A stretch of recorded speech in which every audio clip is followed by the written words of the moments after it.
Seguimos en Like a las 10, casi 30 minutos han pasado de las 10 de la mañana. Recordad que estamos en vivo y en directo transmitiendo por el 30 de la TDA por Señal U, el canal de la UNCuyo.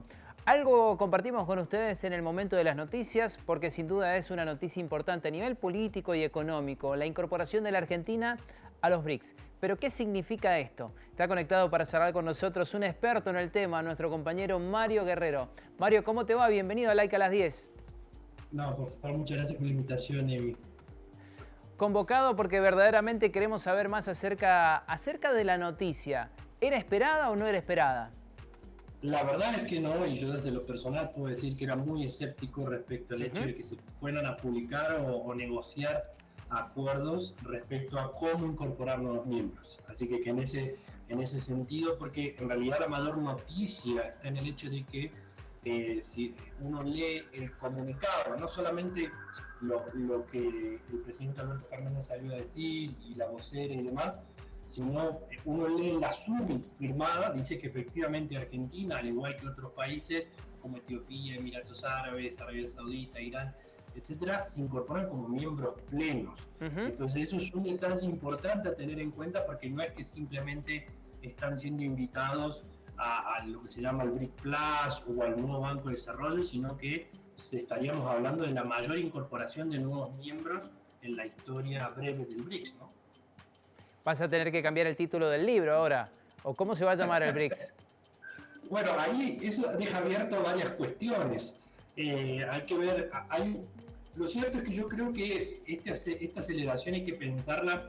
Cuando yo hablaba y en otra oportunidad hemos conversado del BRICS, yo planteaba de que el 2008-2009, la crisis económica financiera de esos años, fue una coyuntura crítica en la manera en que institucionalizaron su cooperación los países del BRIC, después BRICS a partir de 2011. Y yo creo que efectivamente estamos en una situación de otra coyuntura crítica, en donde yo creo que en cierta medida se alinearon principios de acuerdo respecto a incorporar nuevos miembros,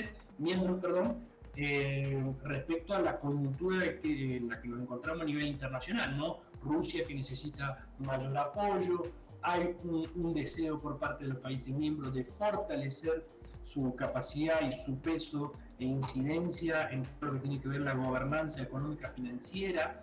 Hay una intención ya desde hace varios años, porque la incorporación de nuevos miembros empezó entre el 2020 y 2021, cuando se incorporaron nuevos miembros al Banco de Desarrollo.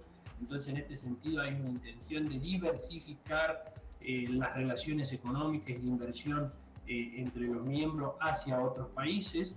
Y también coincide con una búsqueda bastante fuerte y bastante acelerada por parte de países como China, pero principal India, de lograr y consolidarse en nuevos mercados en los cuales no era usual ver productos indios. Siempre doy el mejor ejemplo porque me parece el más ilustrativo.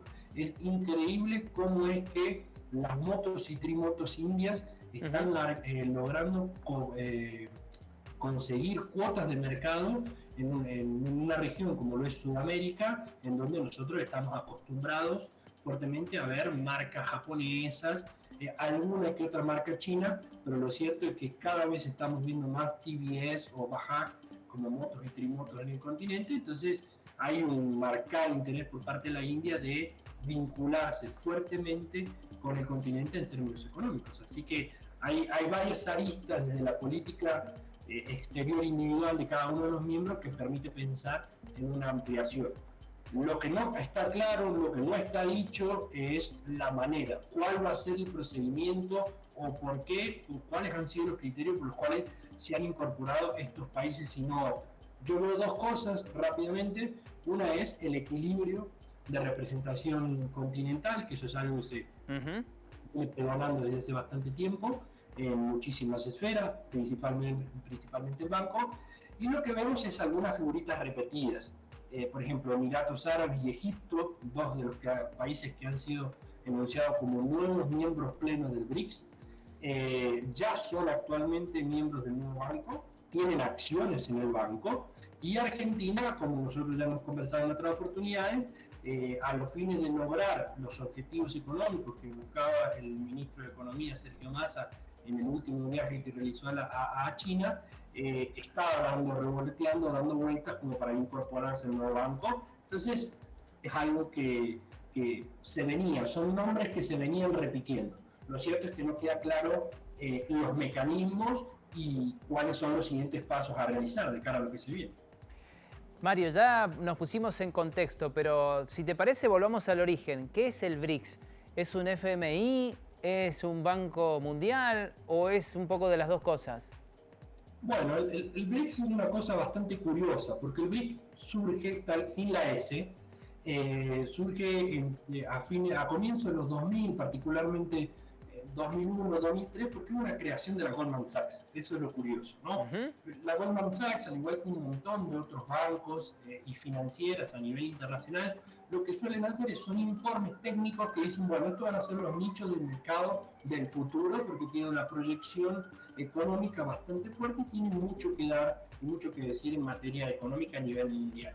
Lo cierto es que hay una serie de espacios, coincidencias, relaciones bilaterales que se comenzaron a dar a inicio de los 2000, en donde los principales líderes del BRICS, principalmente Lula y Putin, se apropiaron, vieron interesante apropiarse de esta categoría, de manera tal de constituir un espacio donde comenzaron a dialogar y fortalecer su posición a nivel internacional, porque eran entendidas como las economías emergentes más importantes del mundo. De hecho, eran definidos como el tractor de la economía mundial.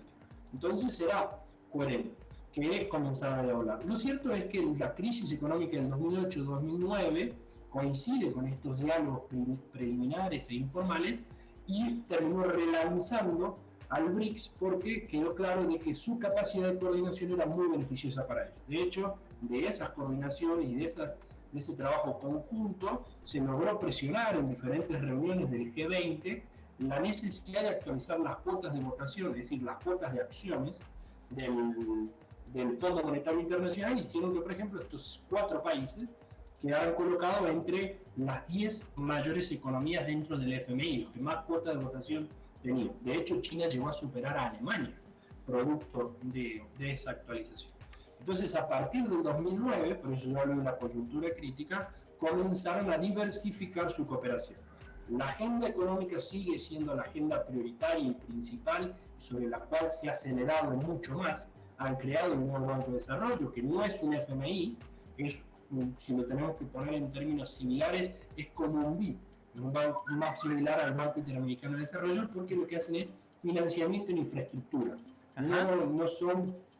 No responden en última instancia ante necesidades financieras ni generan préstamos en esos términos, sino que financian proyectos de inversión específicamente en áreas muy, muy claras, como por ejemplo lo que tiene que ver desarrollo de infraestructura, cuestiones, por ejemplo, plantas potabilizadoras, mejoramiento de redes hidráulicas, por ejemplo, desarrollo de proyectos de energía sostenible, etcétera. Digamos, es muy específico las áreas de financiamiento y solamente el banco financia miembros.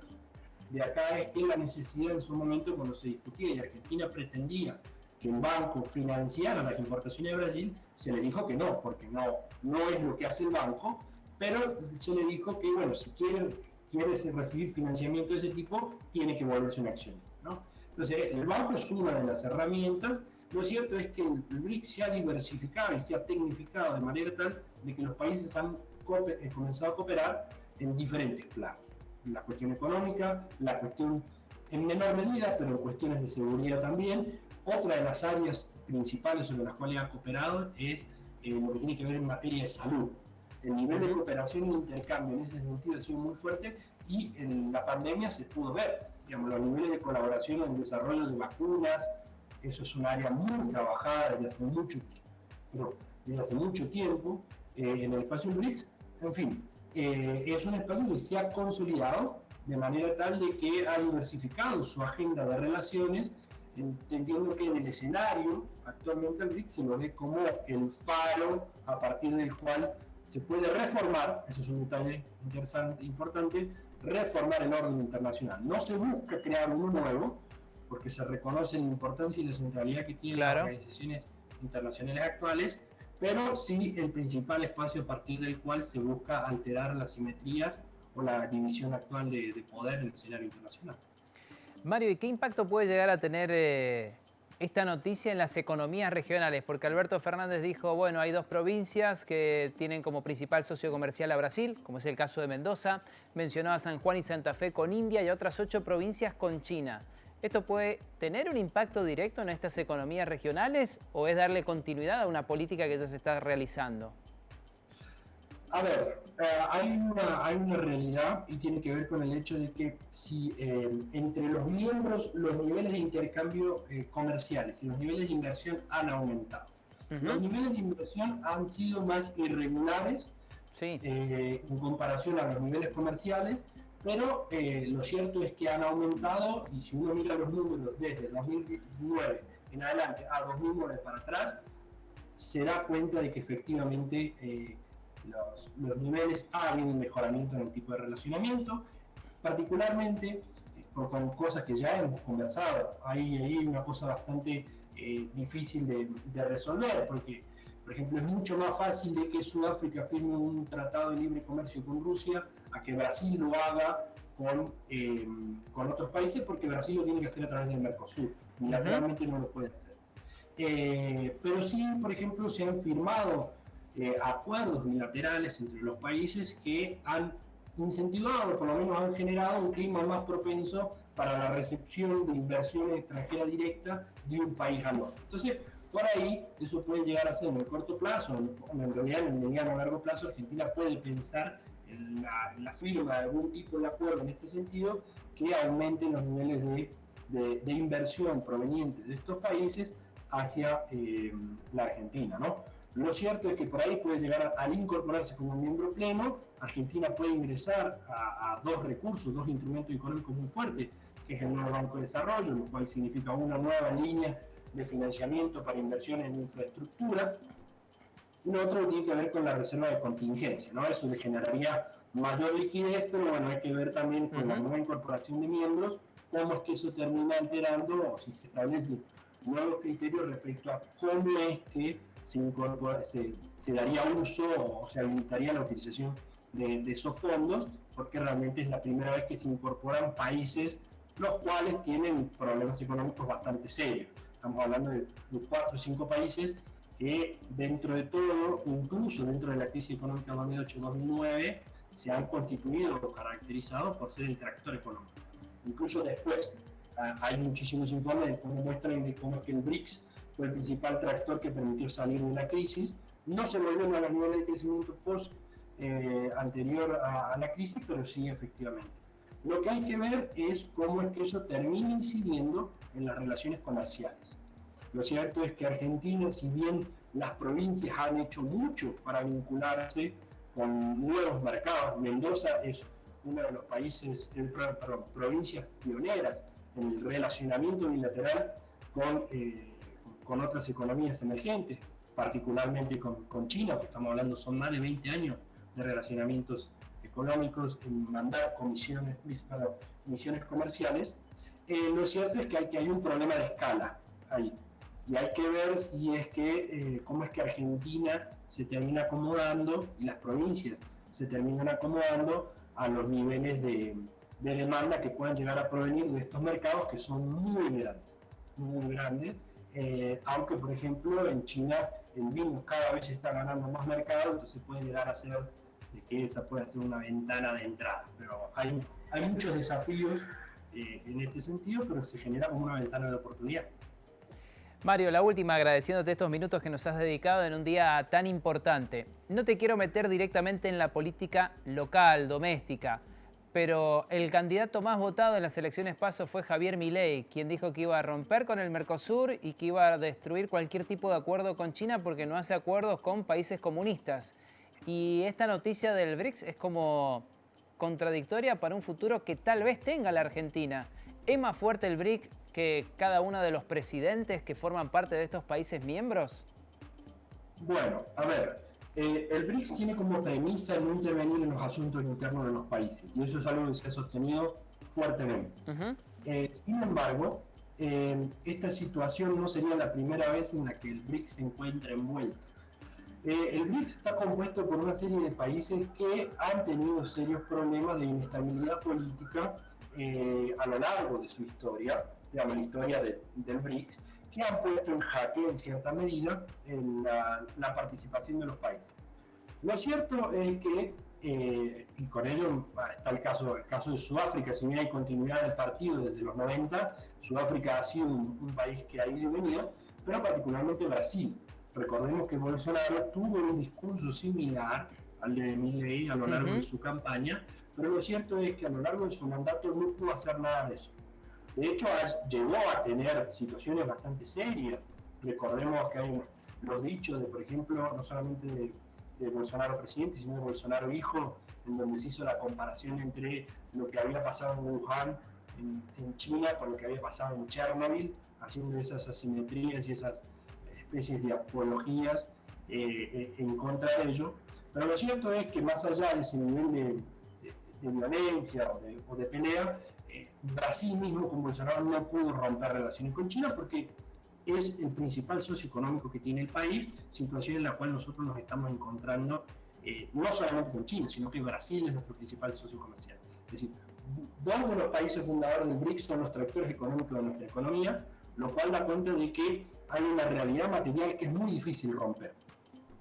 Incluso otros casos como Trump mismo, a pesar de la guerra comercial que abrió, no pudo romper los vínculos comerciales, y Katz, por ejemplo, que es el ejemplo más reciente que tenemos en la memoria más fresca, él comenzó con un discurso similar, pero a medida que fue avanzando la campaña electoral fue cambiando, porque él dijo que rompía con todos los países comunistas, pero después dijo, no, bueno, con China no podemos porque tenemos una vinculación económica, pero rompemos con Nicaragua. Entonces, esa identificación selectiva de los socios con los cuales se puede romper y cuáles no, está altamente sujeta a las dinámicas de coyuntura política, a pesar de que a mi criterio no tiene mucho efecto, no mueve mucho el perímetro electoral este tipo de afirmaciones. Lo cierto es que yo creo que hay un nivel de constreñimiento material en términos económicos y también en términos políticos que para mí haría muy difícil romper o pegar este tipo de volantazos en materia diplomática y en materia comercial. Así que en ese sentido hay cosas que están blindadas, pero sí, a priori Milei estaría yendo en contramarcha de la direccionalidad de la vinculación económica de nuestro país. Mario, muchísimas gracias por estos minutos que nos has dedicado. Repito, en un día tan importante te escribimos y estabas ahí para traernos un poco más de información acerca de esta gran noticia que hoy se está compartiendo con toda la Argentina. Te mandamos un abrazo grande. No, por favor, muchísimas gracias a ustedes, Jaime, y saludos. Muchas gracias. Así pasó Mario Guerrero con su columna, hoy motivada por la coyuntura, por este acuerdo, por la incorporación de la Argentina a los BRICS. Mario Guerrero, que sabe muchísimo acerca de esto, que ha escrito un libro que ustedes lo pueden encontrar, se los recomiendo, sobre toda la historia de los BRICS. Bueno, hoy estuvo acá charlando con nosotros acerca de qué significa la incorporación de la Argentina, en qué contexto se da y qué impacto incluso puede llegar a tener para economías regionales, como por ejemplo la economía de la provincia de Mendoza. Vamos a hacer una nueva pausa, tenemos mucho más para compartir, ¿eh? Ya venimos con lo prometido y mucho más. No se vayan.